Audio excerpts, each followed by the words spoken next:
Do y'all ever think about the straw dilemma? Don't worry, I don't live in California, but I've had this straw lying around for a while, and I honestly try not to use straws, and, maybe I do blend into California, just environmental reasons. But then I was looking at this, I was like, it's better to be used than to be wasted, and if it's been laying around for so long, I don't know how many people trust me to hand them a straw, but hey, buddy, yeah, free straw. I guess I could hand it out at a Pokemon tournament, but again, straw dilemma could go right to the trash. I don't know if these are recycle friendly. That being said, I do appreciate that regardless,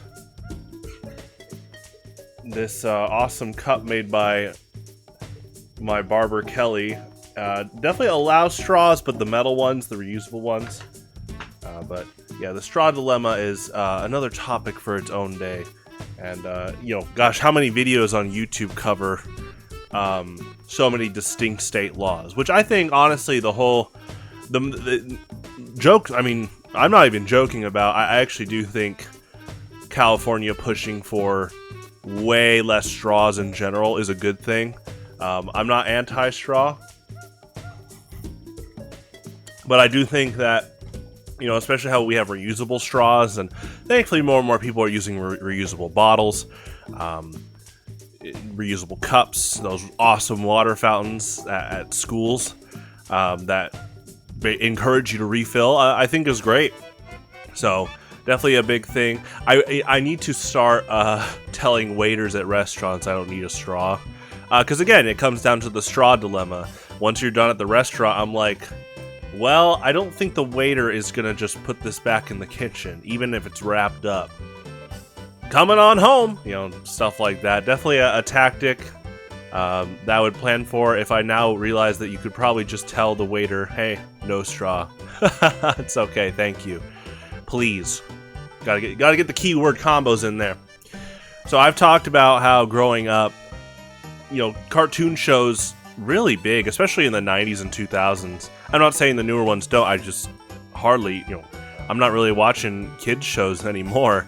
But, growing up, especially like the Sonic Says, there was a lot of positive messages from cartoons and trying to advise kids about, don't trust strangers on the street, look both ways when crossing the road.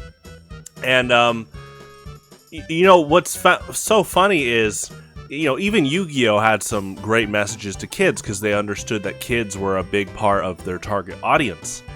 But it actually was a specific card in Yu-Gi-Oh! Since 2003 that honestly, it is the biggest Sonic Says young child lifelong lesson message I ever got from a card, and it's Reckless Greed. And what a fascinating card, because my young mind, when Yu-Gi-Oh's coming out, I've talked about how card games are such an awesome duology between toy and strategy, right? There's the the collection part, but then there's also the game, where you need to create these different combos and strategies and analyze what the landscape is. And so my young brain was already trying to put combos together. And here comes a card called Reckless Greed. But it's not just in what the card does, but it's in the art. It's a trap card that says draw 2 cards, but your next 2 draw phases are skipped. And the art always stuck with me because, oh yeah, there's the treasure right there, but you can see the trap in the trap card. That guy is probably going to get hit by, unless he has levitating powers, right? Maybe that's the whole retrain path. Maybe that guy's actually, a magician, and he actually can con out a lot of Indiana Jones-like traps. Regardless, as a little kid, it stuck with me that this whole trade-off.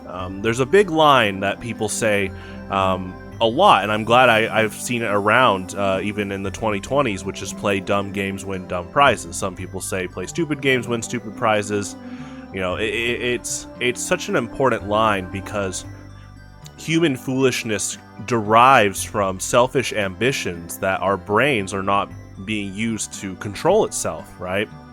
And so, when it comes to manipulators, they don't want you to critically think. They don't want you to have foresight long ahead. If they can create an illusion of something great that you can get now, which maybe that illusion is a reality. Maybe you are going to get a bunch of money, get money now, type schemes, get that treasure right now. That could fire off parts of the brain that aren't being tamed or controlled, which often requires discipline and foresight. And so imagine as a little kid, people make memes in this day about Pot of Greed. And, what's it do, right? Well, yeah, draw 2 is pretty good. In Yu-Gi-Oh, you don't have energy or mana. Your hand size is basically your energy, right? There's this thing called plussing, minusing, and evening. And so in Yu-Gi-Oh, for 1 card, Pot of Greed, you're drawing 2. That's a +1. That's the equivalent of Pokemon, where you could have a card that just flat out says attach 2 energy cards from your deck or hand, right? That's like unheard of, to the point that 1-for-1s in Pokemon, like Dark Patch, Aqua Patch, there's a new Psychic Patch. They all say attach 1 respective basic energy from your discard pile to one of your Pokemon. And all those cards are amazing, and those are just 1-for-1s. So here comes Yu-Gi-Oh with its equivalent of a 2-for-1. And early 2002 game came out, and yeah, Magic, Yu-Gi-Oh, Pokemon as card games starting out, they all had their own versions of Pot of Greed. They all had their own versions of these cards that seemed simple, but from their simplicity, they were extremely powerful, extremely over-dominant. Nowadays, Pot of Greed is legal in the Genesis format, and it's worth quite a few points. But it's cool. It's cool to see a card that's so simple actually help out a lot of decks that might want some draw power. And it kind of gives them their own form of drawing cards that some archetypes, they might not have an equivalent to Pot of Greed, so now they can just flat out use Pot of Greed. It's really interesting. And, that's its own dynamic of, like, balance and resources. So Pot of Greed, good ASAP. And Graceful Charity, ironically, comes out in early 2003. And you can tell Konami, the game designers, were still like, oh, well, you have to discard 2. So technically, this card is an even, right? Because it's a discard 2. But they were, I don't know how much foresight they had about, we already had cards like Monster Reborn, and, around in Gen 1, you definitely had Premature Burial and Call of the Haunted, right? All these cards that can just summon almost any monster out of the graveyard. And really the big challenge was, how do I get them in the graveyard? Here comes Graceful Charity, draw 3, discard 2, bam, done, right? And so a few months later, more in the later of 2003, Reckless Greed comes out. And, for people that don't play Yu-Gi-Oh, Pot of Greed, Graceful Charity, they're spell cards, right? You draw instantly when you play them. Reckless Greed's a trap card. You have to set it first, wait a turn, play it. And here comes draw 2, but you skip your next 2 draw phases. And yeah, my kid self was already making those neural pathways of like, I get a reward instantly, but look at the downside, right? And I congratulate them for making a card like that, because like I said, this is in modern day. This is people falling for pyramid schemes. This is people falling for get rich quick schemes, right? But what's fascinating is Yu-Gi-Oh has a plethora of options. And my good friend Ryan Green, who is the definition of a genius, I've seen the way he both works on cards and on the card fields. He's a good mechanic, a good card player, a good friend. And it was actually Ryan Green, both when we were in our teens, who showed me the factor of synergy repair, specifically with Reckless Greed. Synergy is such an interesting concept because it's hard to just flat out say what synergy is. Synergy is one of those cases where it's often best demonstrated to understand what it is.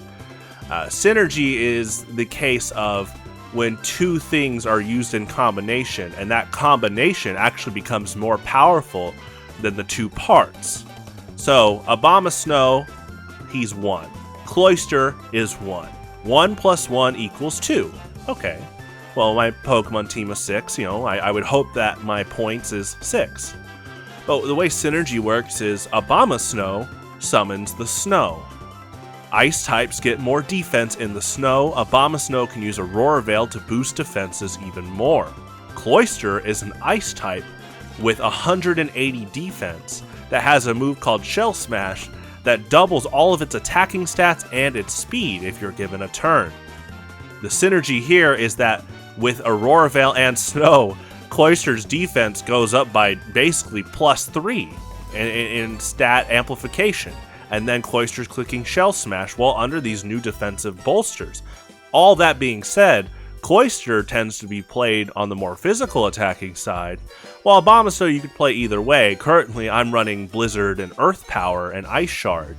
So, I'm maxing out Abomasnow's special attack stats right now in my current OU team for Pokemon.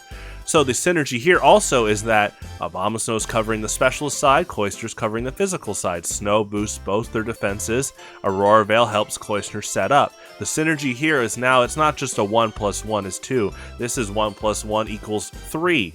In terms of how much net value you can get out of these combinations, that, the way these Pokemon interact with each other. And so synergy repair is a fascinating thing, because we often talk about 2 birds with 1 stone. If you can knock out 2 birds with 1 stone and your goal is to knock out as many birds as possible, you saved yourself a stone. That being said, don't throw stones at birds. Unless it's like a giant predatory bird that gets revived in a scientific lab in 5 years and it's out to kill you, maybe a few stones can help you run away. But PSA, yeah, let's not go harm birds. That being said, the term 2 birds with 1 stone is a good way to get the point across of playing both competitively and in life. Can I find things where my execution gets me multiple results? And synergy kind of does that. Synergy is a thing where you're doing an action that instead of turn 1 I get my 1, turn 2 I get my 2, turn 3 I get my 3. Synergy is more about turn 1 I get my 1, turn 2 I'm going to make sure that this one creates a 1.587 plus amplifier to the 1. Add another 1 on top of that, right? You're finding ways to get more efficiency out of the opportunity at hand, the moment at hand, the action at hand. And synergy repair is when things have a downside, but you can actually find synergy to fix things faster. And Ryan Green did this with Reckless Greed. He definitely was big on these kind of fast hyper offense type decks like Battery Man OTK. I remember he showed me that he played 3 Reckless Greed in the deck, and my, at the time now young teen's mind, was still thinking, oh, Reckless Greed, that's a huge drawback. And Ryan pointed out, he's like, the trap card says skip your next 2 draw phases, but it doesn't stack with other Reckless Greeds.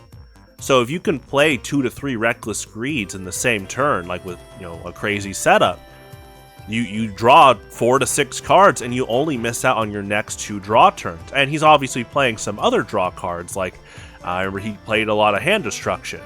And so that kind of fired off in my mind saying, oh, you can find ways to mitigate downsides by covering other downsides. And in this case, he got a lot of reward out of Reckless Greed, and they all kind of sunk into one of the same downside. So now he's kind of creating a net plus for himself.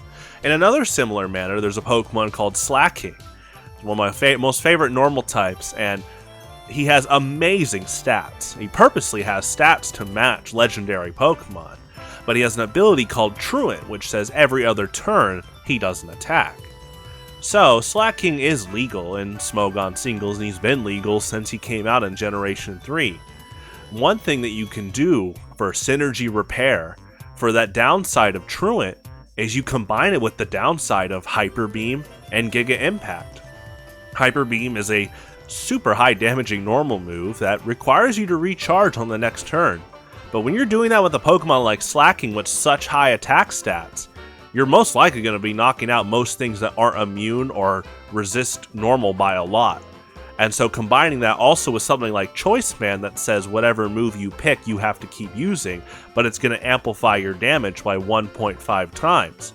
Now you basically have a 3-hit combo of synergy repair. They're all kind of in a similar downside that now you can repair by switching out once you're recharged. And you might have caused a huge dent on the opponent and knocking out one of their Pokemon.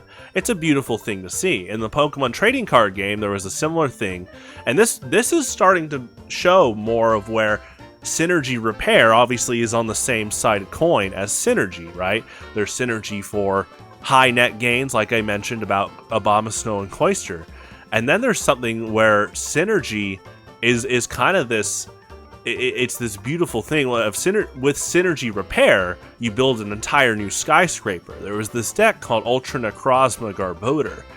Many years ago, Ultra Necrozma at the time was in a format where a lot of Pokemon had a lot of HP, but if they got knocked out, they were giving 2 to 3 prize cards. You have to take 6 prize cards to win, so if you only get 2 to 3 knockouts, you win the game.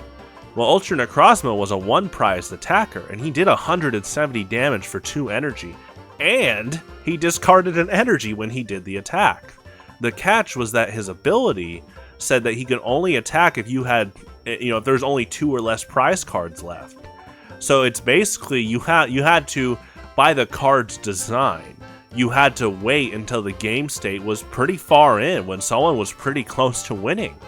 2 prizes left, that's 1 more knockout on an EX, a GX. And so with Ultra Necrozma, that ability is supposed to be the trade-off here.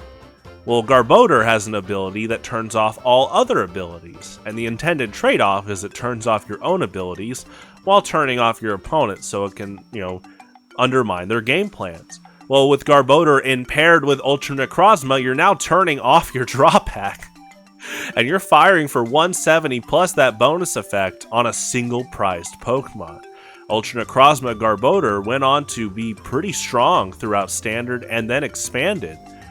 Once both cards were kind of paired up, and Ultra Necrozma obviously had, well, it was more about expanded with how the older Garbotoxins would interact with Ultra Necrozma. That being said, there were still things around that time that would turn off abilities. It's specifically in the expanded format where you had even more options. It was definitely demonstrated that you could utilize Garbodor with Ultra Necrozma here. And so that kind of form of synergy repair ended up becoming a benefit. I remember right when the pandemic happened, I happened to be, following quite a few actors on Twitter. And I remember when that happened, quickly, quite a few of those actors started learning audio engineering. They ordered, home studios. They started building rooms to record. And they started learning more about the process of setting up an amp, setting up a microphone, cutting, editing, making your own demo reels. So now the actor is also their own audio engineer, their own person doing mixing and mastering. And now that new skyscraper comes from being able to recognize this core problem at hand, where we were quarantined. We couldn't go out and work, and so these voice actors, they couldn't go to the booths. Actors, couldn't be on camera unless it, obviously over time, social distancing and getting shots. But those early parts where actors have been living paycheck to paycheck, and thankfully not using reckless greed. They adapted. They found ways that, oh wait, with this current trade-off right now, if I can learn this, not only will that cover up the trade-off of me being isolated right now, but by becoming an audio engineer, I probably don't have to pay as many fees down the road because now I know how to professionally edit for myself. So there's all these ways that you can adapt when a challenge is thrown your way and you're using your mind to figure out what can I do for myself? What's the current trade-off? Are there other factors that have a similar trade-off that all go into the same sink? And then by using synergy repair, can I draw 6 off of 3 reckless greeds? Ryan Green is an awesome person. He continues to inspire me and other people to this day. And I hope you have an awesome Killer Monday. Have a good one.